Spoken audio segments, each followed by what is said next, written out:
దానియేలు గ్రంథము 7వ అధ్యాయము. బబులోను రాజగు బెల్షస్సరు యొక్క పరిపాలనలో మొదటి సంవత్సరమున దానియేలునకు దర్శనములు కలిగెను.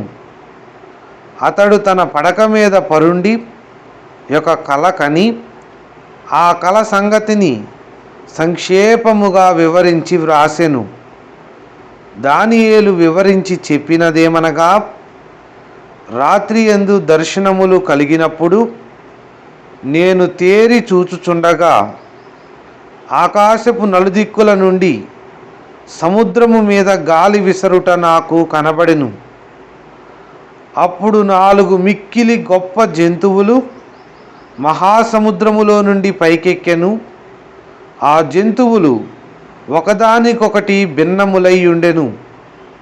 మొదటిది సింహమును పోలినది గాని దానికి పక్షిరాజు రెక్కల వంటి రెక్కలుండెను.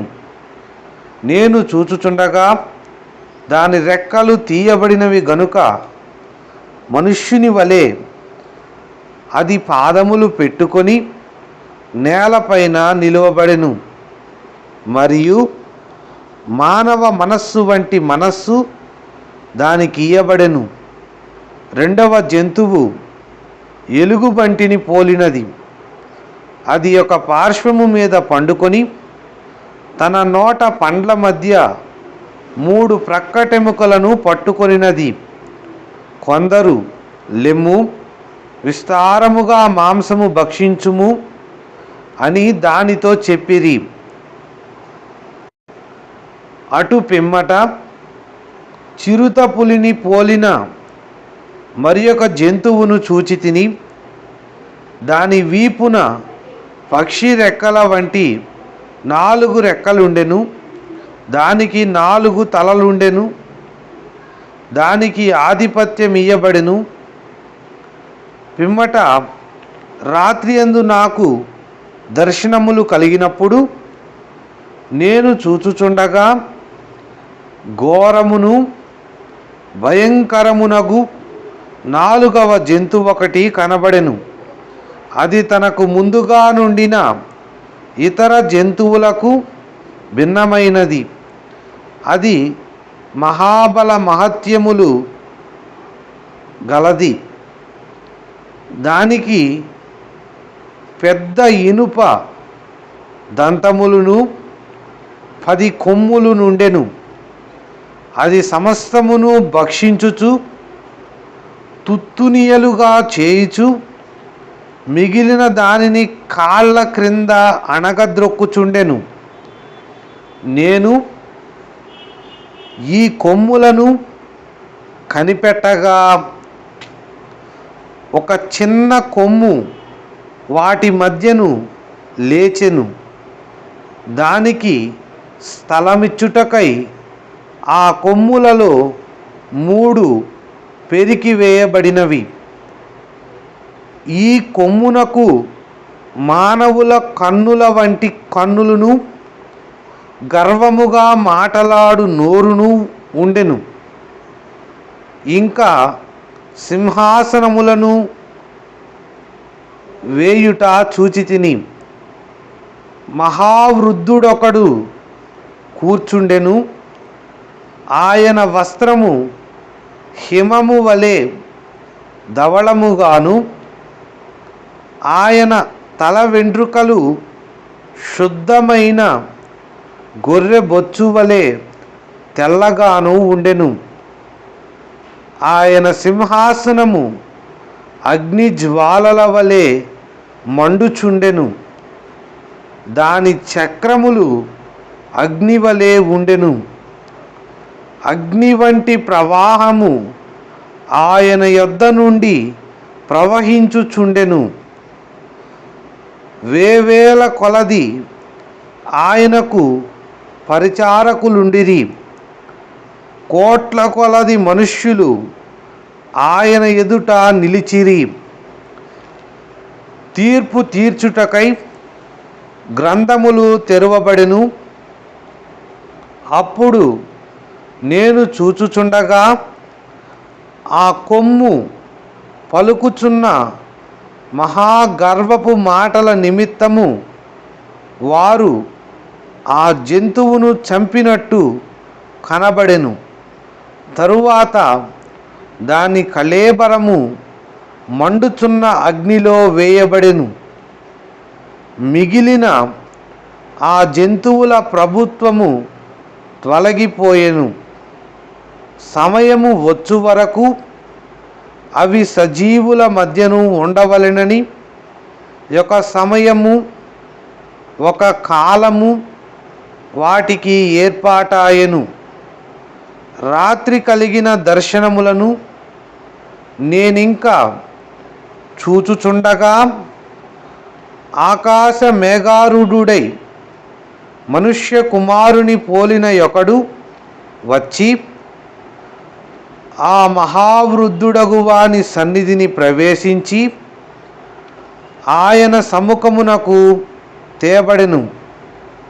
సకల జనులను, రాష్ట్రములను, ఆయా భాషలు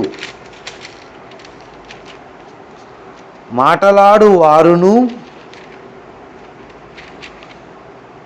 ఆయనను సేవించునట్లు ప్రభుత్వమును, మహిమయు, ఆధిపత్యమును ఆయనకియ్యబడెను. ఆయన ప్రభుత్వము శాశ్వతమైనది, అదెన్నటికిని తొలగిపోదు.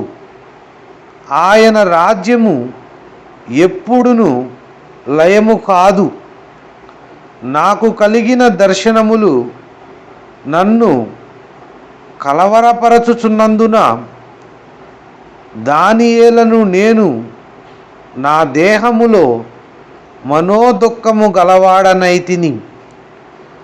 నేను దగ్గర నిలిచియున్న వారిలో ఒకని యొద్దకు పోయి ఇందును గూర్చిన నిజమంతయు నాకు చెప్పుమని అడుగగా అతడు నాతో మాటలాడి ఆ సంగతుల భావమును నాకు తెలియజేసెను.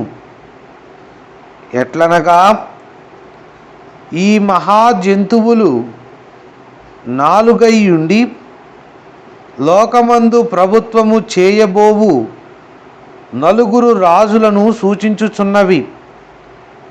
అయితే మహోన్నతుని పరిశుద్ధులే రాజ్యాధికారము నొందుదురు. వారు యుగయుగములు యుగాంతముల వరకు రాజ్యమేలుదురు.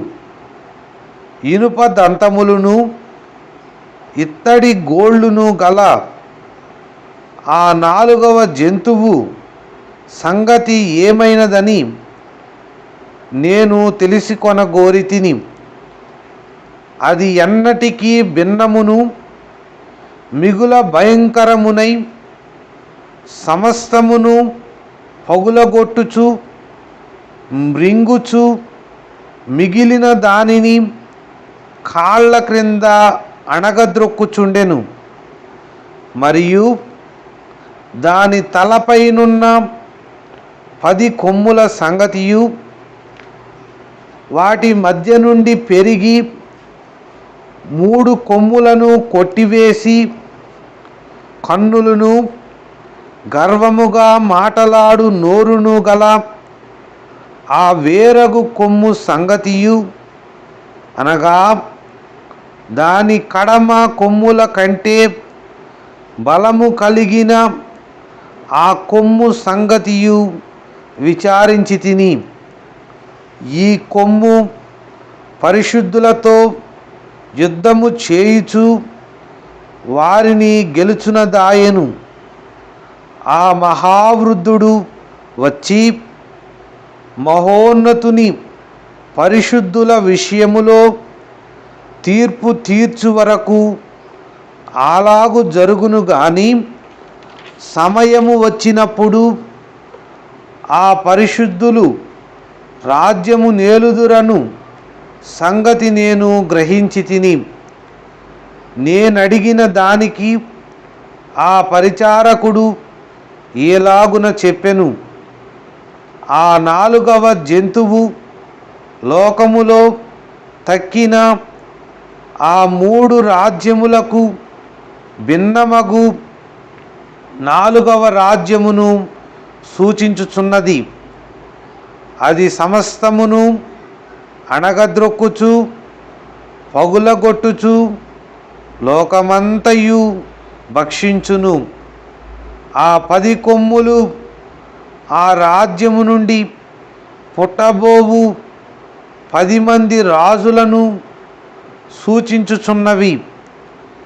కడపట ముందుగా ఉన్న రాజులకు భిన్నమగు మరి ఒక రాజు పుట్టి ఆ 3 రాజులను పడద్రోయును. ఆ రాజు మహోన్నతునికి విరోధముగా మాటలాడుచు మహోన్నతుని భక్తులను నలుగగొట్టును. అతడు పండుగ కాలములను న్యాయ పద్ధతులను నివారణ చేయ బూనుకొనును. వారు ఒక కాలములు అర్ధకాలము అతని వశమున నుంచబడుదురు. అతని అధికారము నశింపజేయుటకును నిర్మూలము చేయుటకును తీర్పు విధింపబడును గనుక అది కొట్టివేయబడును. ఆకాశమంతటి క్రిందనున్న రాజ్యమును అధికారమును రాజ్య మహత్యమును మహోన్నతుని పరిశుద్ధులకు చెందును. ఆయన రాజ్యము నిత్యము నిలుచును. అధికారులందరూ దానికి దాసులై విధేయులగుదురు. ఇంతలో సంగతి సమాప్తమాయెను అని చెప్పెను. దానియేలును నేను విని మనస్సునందు అధికమైన కలత గలవాడనైతిని. అందుచేత నా ముఖము వికారమాయెను.